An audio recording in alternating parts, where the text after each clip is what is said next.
안녕하세요. 오늘은 근로장려금 반기 신청 안내문을 받지 못하신 분들이 홈택스 모바일 또는 홈택스 PC로 신청하는 방법에 대해 알아보겠습니다. 우선 홈택스 모바일 앱을 이용한 장려금 신청 방법부터 안내해 드리겠습니다. 신청 기간 중에 홈택스 모바일 앱을 실행시키시면 화면 중앙 자주 찾는 메뉴에 근로장려금 반기 신청 메뉴가 보이실 겁니다. 해당 메뉴를 선택하시거나 전체 메뉴에서 장려금, 연말정산, 전자기부금 메뉴를 누르신 뒤에 근로장려금 반기 신청 메뉴로 직접 이동하셔도 됩니다. 신청하기 메뉴를 선택해 주세요. 미 안내자의 경우 하단에 로그인하여 신청을 선택합니다. 로그인 방법으로는 인증서 방식과 아이디 방식 등이 있습니다.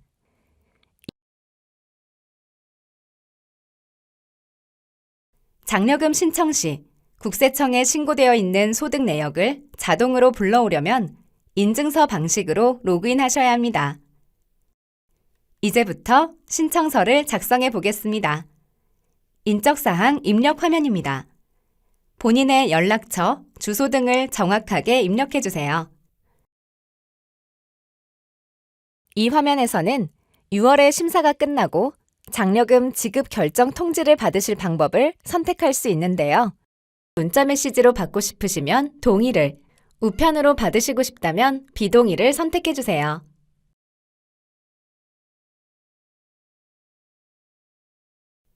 다음은 가구사항 화면입니다. 기본적인 가구사항은 채워져 있을 건데요. 만약 사실과 다른 사항이 있으면 삭제나 가구원 추가 버튼을 눌러 가구사항을 정정하시면 됩니다.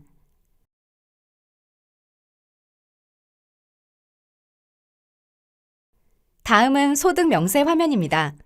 인증서를 통해 로그인한 경우라면 국세청에 신고된 소득 자료를 불러올 수가 있습니다.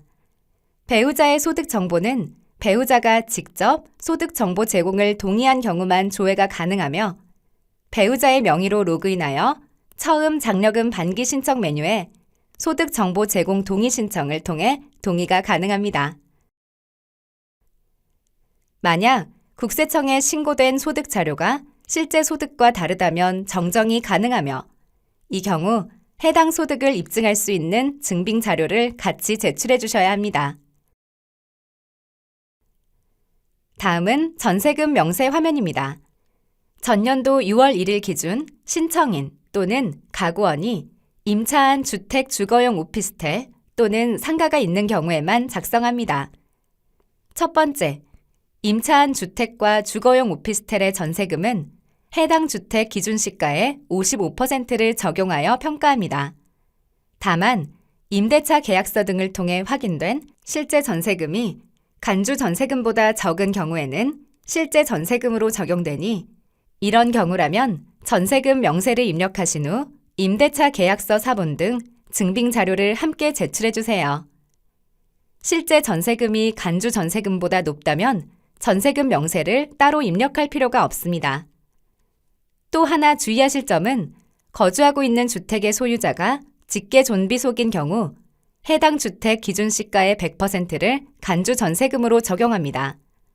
따라서 임대차 계약서를 제출하여도 그 금액은 인정되지 않는다는 점을 유의해 주세요. 두 번째, 상가 임차 보증금은 실제 지급한 보증금으로 평가하므로 임대차 계약서 등으로 확인된 전세금 명세를 입력한 후 관련 증빙 자료도 함께 제출해 주세요.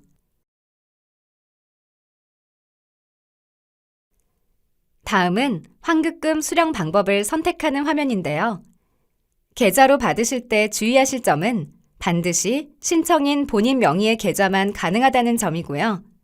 계좌 이체 방법이 아닌 현금 수령을 원하시는 분은 우체국 방문 현금 수령을 선택해 주시면 됩니다.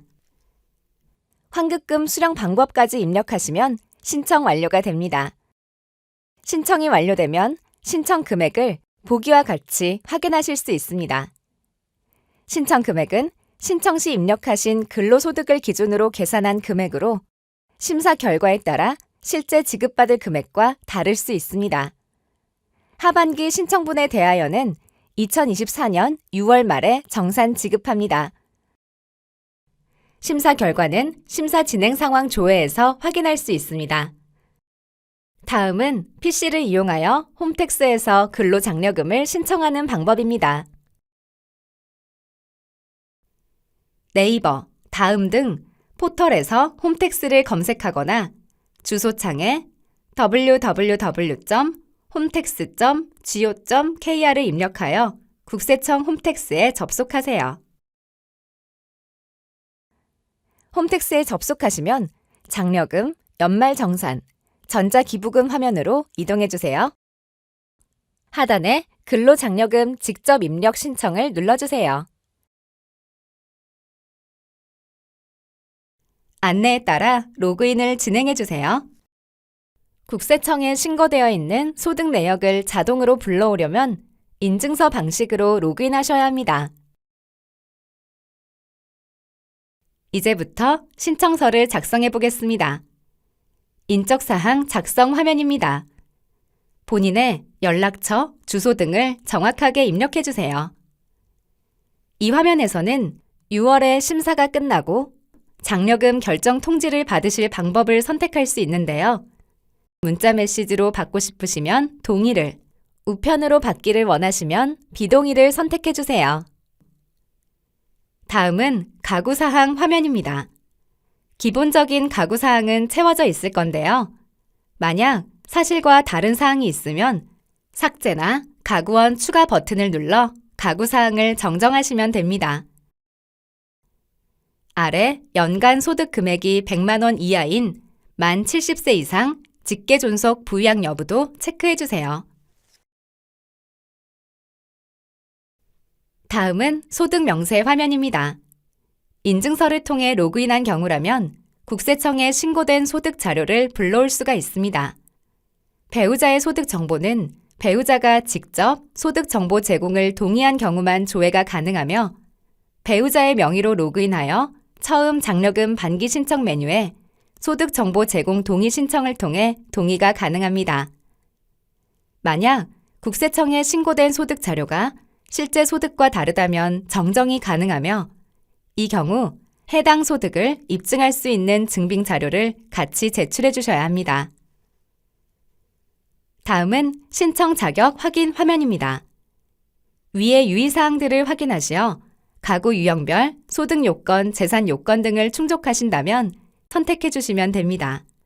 가구원 재산 합계액이 2억 4천만 원 미만이지만 1억 7천만 원 이상이라면 해당 장려금의 50%만 지급됩니다.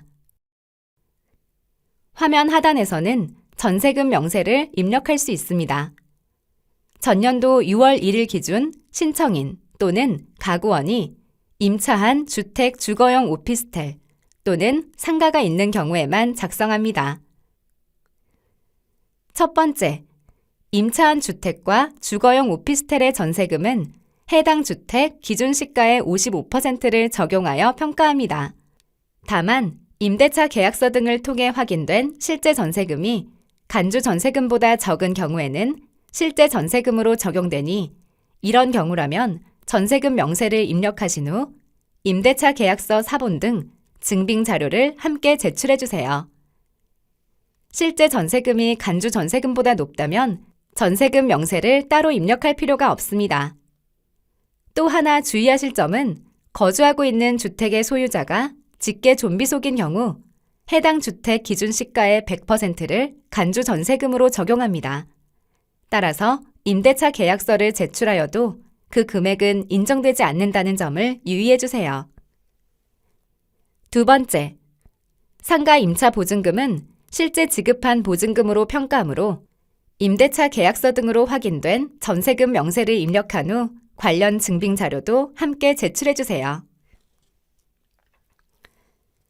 다음은 환급금을 수령하실 계좌 정보를 입력하는 화면입니다. 계좌로 받으실 때 주의하실 점은 반드시 신청인 본인 명의의 계좌만 가능하다는 점이고요. 계좌 이체 방법이 아닌 현금 수령을 원하시는 분은 우체국 방문 현금 수령을 선택해 주시면 됩니다. 환급금 수령 방법까지 입력하시면 신청 완료가 됩니다. 신청 금액은 신청 시 입력하신 근로소득을 기준으로 계산한 금액으로 심사 결과에 따라 실제 지급받을 금액과 다를 수 있습니다. 지금까지 안내문을 받지 못하신 분들이 홈택스, PC, 모바일을 통해 반기 근로장려금을 신청하는 방법을 알아보았습니다. 근로소득 지급 확인서를 허위로 발급받아 신청하는 경우에는 2년 또는 5년간 지급이 제한될 수 있다는 점은 유의하시어 신청하시기 바랍니다. 감사합니다.